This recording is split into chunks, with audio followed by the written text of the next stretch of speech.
आज हम सुनेंगे सुदामा और श्री कृष्ण की कहानी। बचपन में भगवान श्री कृष्ण और बलराम उज्जैन में स्थित ऋषि सांदीपनि के आश्रम में पढ़ते थे। वहाँ उनके कई मित्रों में से एक सुदामा भी थे। वहाँ पर सुदामा और श्री कृष्ण दोनों की बहुत अच्छी दोस्ती हुई। सुदामा एक कृष्णा के खास मित्र होने के साथ साथ कृष्ण के भक्त भी थे।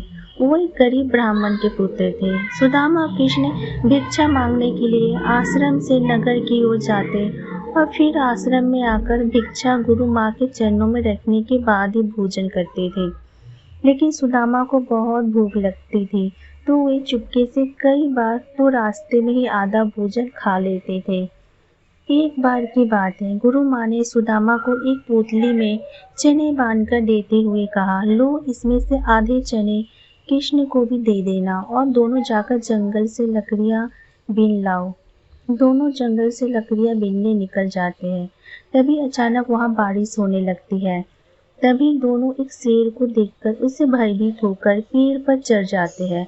फिर सुदामा उस पोटली में से चने निकालकर खाने लग जाते हैं। इतने में कृष्ण को खाने की आवाज़ आती है। कृष्ण ने कहा, अरे ये कटकट की कैसी आवाज़ आ रही है? सुदामा, तुम कुछ खा रहे हो क्या? सुदामा ने कहा, नहीं, ये तो सर्दी के मारे मेरे दांत कटकटा रहे हैं। ये बात सुनकर कृष्ण फिर बोलते हैं, अच्छा, बहुत ज़्यादा सर्दी लग रही है क्या तुम्हें? सुदामा हाँ बोलते हैं। इतना सुनकर श्री कृष्ण ने कहा, मुझे भी बहुत सर्दी लग रही है। मैंने ऐसा सुना है कि कुछ खाने से शरीर में गर्मी आ जाती है। चलो लाओ वो चने दो जो गुरु माता ने हमें दिए थे। दोनों मिल बांटकर खाते हैं। सुदामा बोलते हुए, अरे कृष्ण, चने कहाँ है? वो तो पेड़ पर चढ़ते समय मेरे हाथ से कीचड़ में गिर गए।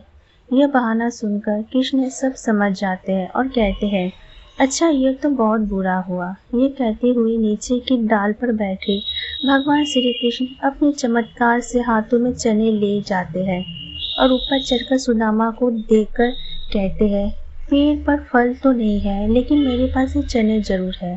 तभी सुदामा ने कृष्ण से पूछा, यह तुम्हारे पास कहाँ से आए?